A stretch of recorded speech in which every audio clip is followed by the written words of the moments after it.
צהריים טובים, כאן אור, ואני בכנס למציאת העבודות השנתי לתלמידים צעירים שנמצא פה.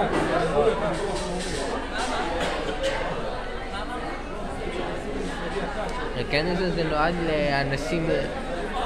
לסטודנטים או לאנשים שניסו מכינה או שירות לאומי או למצוא עבודה.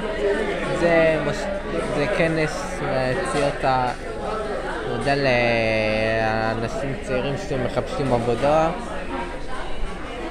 אנחנו נמצאים כרגע פה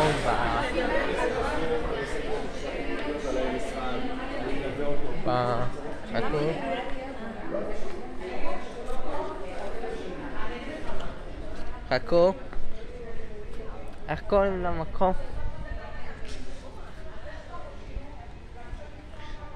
אנחנו פה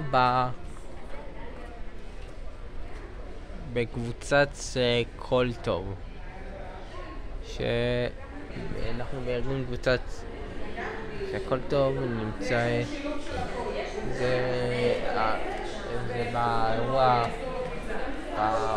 בעולם הזה. אני באתי האירוע הזה נועד לאנשים שמחפשים עבודה.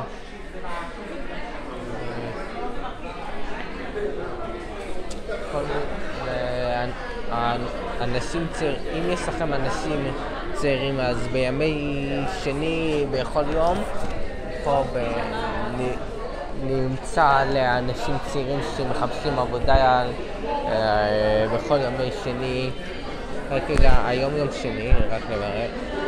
לא, היום יום שלישי, סליחה טעות. בכל יום שלישי פה במרכז הזה